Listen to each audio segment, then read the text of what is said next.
Shalom. Call Loyam La Yahal Bashim Yahushua Bashim Rakakwadash. Dear ones to the elder apostles of the great millstone who rule well. And as always, peace and salutations to all the fellow laborers of the hopeful elect tabernacle of David, scattered throughout the four corners of the earth. And this is another reason why, we ought to be occupied in prophecy.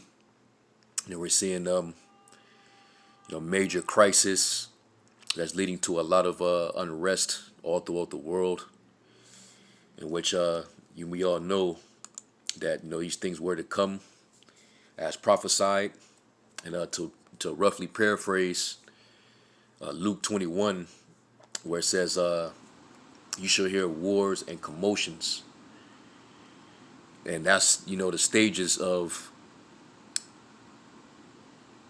the travail that the world will be experiencing and facing. The scriptures talk about the beginning of famines, the beginning of, hunger, the beginning of, sorrows, great death. And we're witnessing it, we're seeing it. All right.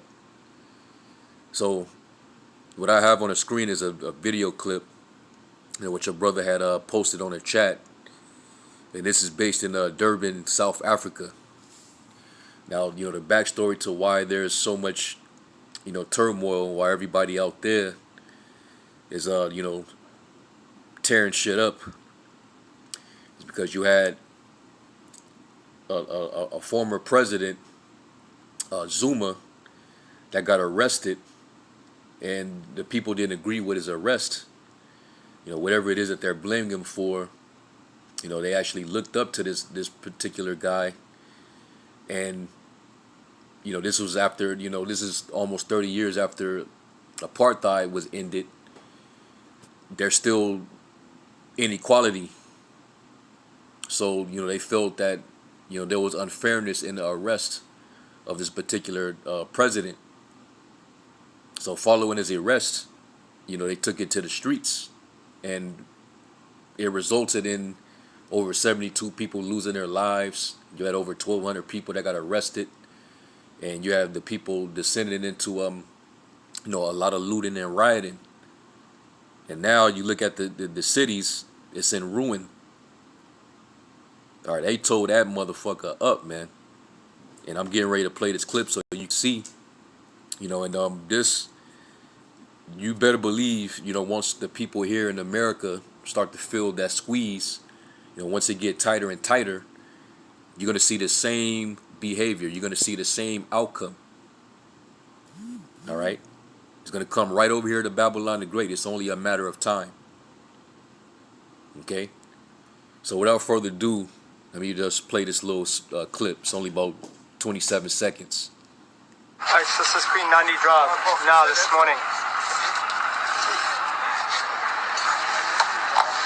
Cars shot out left here. Millions of rands worth of stuff littering everywhere. Massive warehouse on fire. I will never be able to put this fire. Petrol station looted. He's going to reinvest. Appliances and millions of rands worth of stuff all over. Trucks, Alright, so this is Queen Nandi Drive now this morning. Cars shot out left here. Millions of rands worth of stuff littering everywhere. Massive warehouse on fire. I will never be able to put this fire. Petrol station looted. He's going to reinvest. Appliances and millions of rands worth of stuff all over. Yeah, they did worse than Jake do here in the States. They really tore that place up, man. But what's gonna backfire is that now they're gonna have to flee their own country, because now there's the damage is done and there's nothing left for them. All right. So that's gonna leave them destitute. So it's gonna make things worse. And this is the travails that the scriptures was talking about. All right. Now, if you read the caption, from this account that posted this clip, he said, this is in Durban, South Africa. Again, I stated that country was already a hellhole, and this is the last nail in the coffin. It will never recover from this. Every week I receive DMs from South African girls looking for a savior to get them out of that God-forsaken country. They can't flee because no Western country grants them asylum anymore. And when I read that, I immediately thought about in Second Esdras, the 16th chapter, really both the 15th and the 16th chapter, especially for these women. Like, you got Ham down there, but you also got some of our people mingled among them down there. And the scriptures tell you, pursuant to Isaiah the 32nd chapter, rise up, you women that are at ease. All right. Matter of fact, let me get that, because it's gonna be, it's gonna be horrible.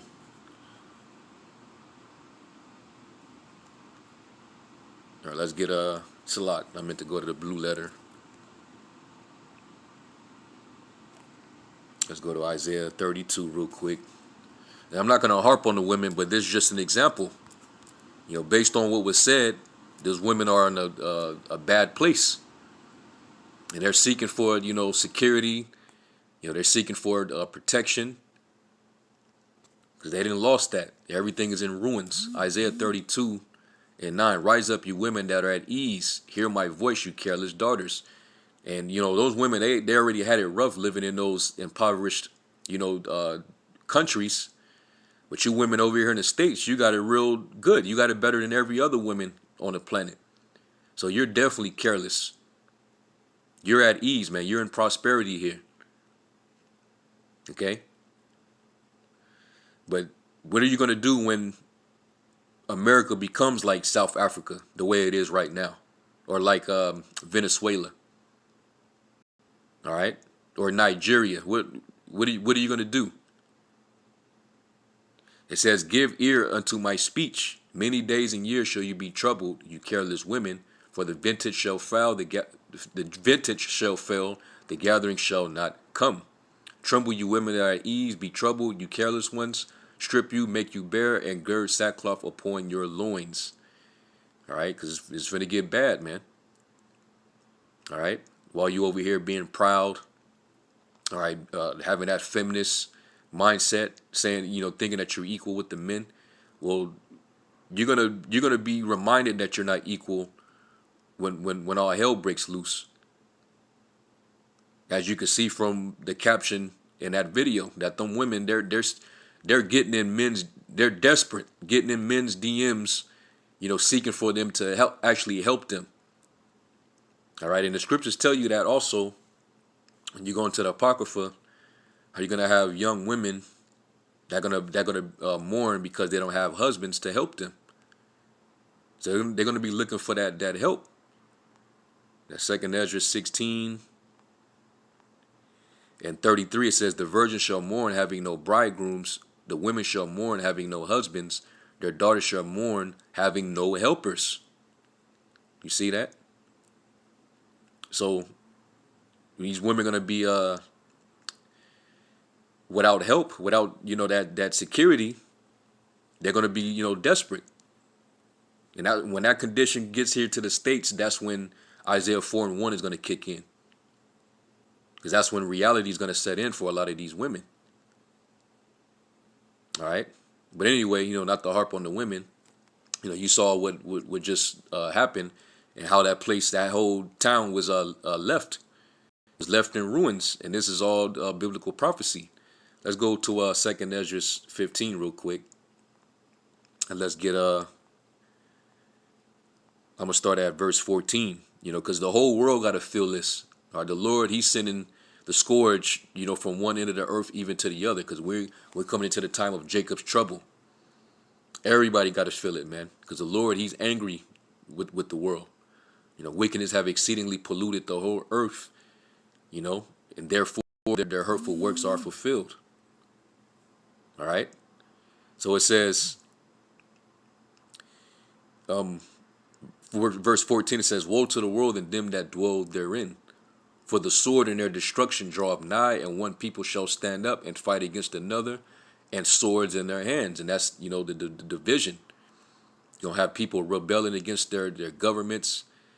All right, you're gonna have political factions, forming groups and going toe to toe against each other. You're gonna see people rising up and leading seditions, insurrections. A lot of riots and looting. It says, "For there shall be sedition among men and invading one another. They shall not regard their kings nor princes, and the course of their actions shall stand in their power." All right, and I saw another clip on YouTube where you actually had armed citizens that was open fire. They was literally opening fire on rioters. All right, and it looked like a scene out of The Walking Dead, because you had a crowd of people. They was throwing shit and tearing shit up, and it was coming towards people that was standing in a single file line with their guns in hand, and they were basically firing towards the rioters from a distance. So it looked like they were sniping off zombie. It looked like a zombie apocalypse. All right, that's how we in the end. They was running towards these people, and they started firing at them, and they dispersed them, had them scattering. But it looked like a scene out of a zombie movie, man. All right. Matter of fact, let me see if I can. Let me go to my YouTube real quick and see if I can, because I know I was watching that recently on YouTube.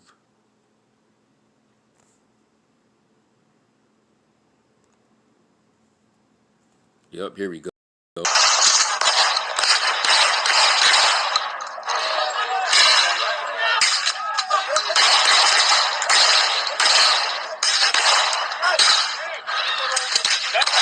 waste your ammo.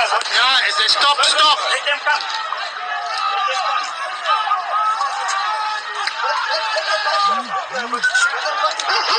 Okay, let's go.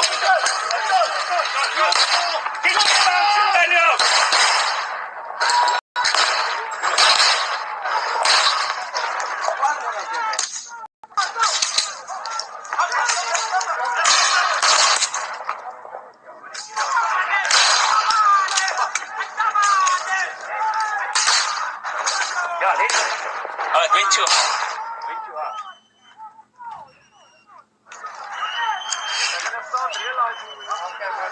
Yeah, I got. Man, that shit got real. All right, that's straight raw. All right, we ain't seen this level of turn up. All right, in this country in a minute, but pretty soon that's what we gonna see. And it looks to me like they formed that line basically to prevent those protesters from coming across whatever roadway that is into, I guess, another section where they're trying to protect a section of their city, prevent those riders from coming into the other side of town to further tear up shit. You see? So hey, man, that's how real it got. All right, tearing shit up, burning stuff down, burning buildings down. Y'all saw a woman, she was up on the roof of some building, and the building caught fire, and she had her child up there with her. She had to be no more than 2 years old. So she basically had to toss her baby off the roof, and the people down there at the on the ground level had to catch her child. So it is, man. All right. So hey, we in prophecy, man. This is back in 2nd Ezra 15. It says, "A man shall desire to go into a city and shall not be able," and that's what that looked like in that scene that I just showed, with those armed citizens opening fire on that roadway. All right, it looked like they were trying to stop them from coming through there. Right? It says, "For because of their pride the city shall be troubled, the houses shall be destroyed, and men shall be afraid." All right, and you see that the cities are being troubled down there. Just left in ruins. Okay, that's tribulation, and we know that this is gonna, pick up even more momentum, around the world, especially now that there's more famines increasing in the world. The food shortage. A lot of people here in the states are gonna feel it, you know, a couple months down the line, along with the ongoing inflation, where your dollar is being devalued day by the day, as more countries are dumping it, dumping the treasuries. All right, the more your government keeps on budget spending, pumping more and more trillions of dollars, into circulation. And that's why you see your gas prices just skyrocketing right now, and your foods in the grocery markets. It's only going to get worse and worse, man. All right. So let's go from there to back to 2nd Ezra 16.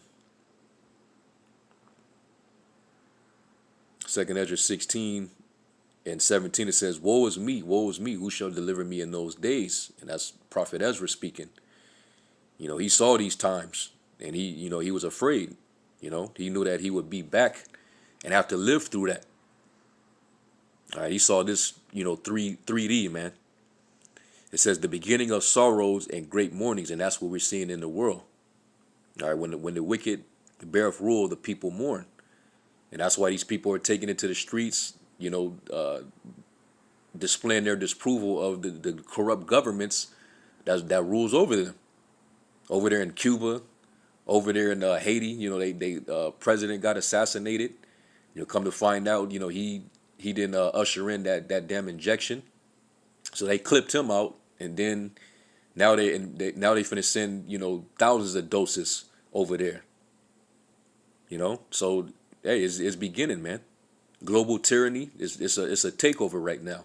So you're gonna see resistance from the people. It's gonna be bloodshed in the streets. All right. It says the beginning of sorrows and great mournings, the beginning of famine and great death, the beginning of wars, and the power shall stand in fear, the beginning of evils. What shall I do when these evils shall come? All right, and us, we already know what we're to do. We're to constantly, be in prayer. All right, we're to constantly watch. All right, keep the commandments to the best of our ability. Have faith, believe on the Son of the Most High. All right, storing up for yourselves, that treasure against the days to come. Okay, it says, behold, famine and plague, tribulation and anguish are sent as scourges for a minute. All these crises, that's springing up all over the world. These are all scourges. Because the Lord, he's about ready to destroy these people, man. Because the world is proud, is wax proud. Everybody's wrapped up in their folly and their wickedness, man. All right, so we at the end of this thing. Okay. So anyway, let me jump down.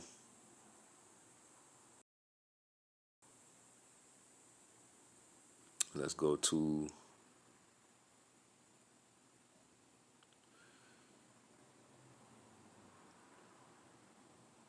this is verse 37. It says, behold, the plagues draw nigh and are not slack, as when a woman with child in the 9th month bringeth forth her son, with 2 or 3 hours of her birth great pains compass her womb, which pains when the child cometh forth, they slack not a moment.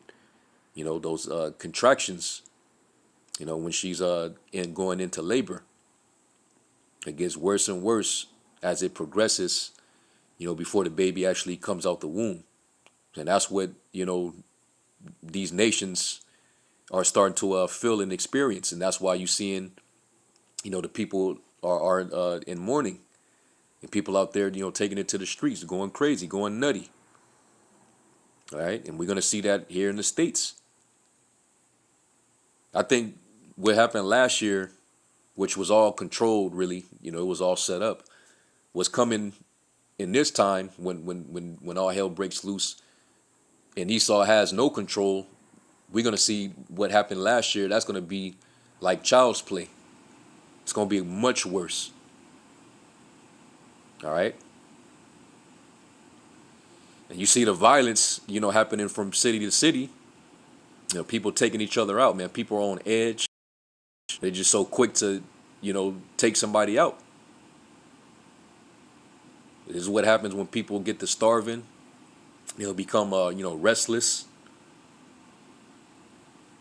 It says, even so shall not the plagues be slack to come upon the earth, and the world shall mourn, and sorrow shall come upon it on every side. All right, so hey, the beginning of sorrows. You see, and like Yahushua said, you shall hear of wars and commotions, but be not terrified, for these things must first come to pass, but the end is not by and by. All right, and we still got to deal with the devil, his persecution. It tells us in Revelation 12:12, the devil is going to come down having great wrath because he knew that he had but a short time. All right, you see that he's pushing that injection, pretty heavy. They're trying to go door to door with it. So we already know, it's going to get much worse. All right, some of these people that they sending door to door, they're going to start becoming victims, and that's why Esau, his backup is basically to send the military. If this doesn't work, the military is just going to do it. And that's when we're going to be knee deep into Jacob's trouble when they start, snatching people out of their homes at gunpoint. Or putting bullets in people's head, that resist. If you got a gun in your home and you go for it, when they, kick down your door, it's going to be a bloodbath. All right, so hey, we're coming into that time, man. All right. So for you brothers and you few sisters, hey, still keep an optimistic mind that, if your heart don't condemn you, and you've been doing the right thing, and you have that perfect love in Yahweh Bashem Yahushai, then there's nothing to fear. All right, if you ain't done nothing wicked, then the Lord's gonna he's gonna protect you. Was that let's go to Sirach real quick, because we know we got to deal with these conditions, but we know that we got to go through the straight gate before we enter into that broad city, the kingdom. All right, this is Sirach 33:1. It says, there shall no evil happen unto them that fear the Lord, but in temptation even again he will deliver him. Okay, so the Lord's going to preserve his elect. All right, so anyway, I'm gonna stop it right there. I just want to do a response to that clip, just to show you how just how live shit is gonna get, man, especially over here in the States. Because these people over here, we got it good. Despite, there's impoverished conditions in the neighborhoods where Jake live at. Kershaw, he be in the city, Kershaw, he be in the field. But compared to these third world countries, man, we got it good over here. You still got all this food. You still got, drink. You got access to all type of things that give you comfort. But that shit is getting ready to get scarce. All right, so we're going to see that same level of turn up right over here in the States. And that's when it's going to get crazy. All right. It's only a matter of time, man. We're just going to continue to watch. So anyway, with that, I'm going to give all praise, glory, and honor to Yahweh Bashem Yahushai. And to the next lesson, Shalom.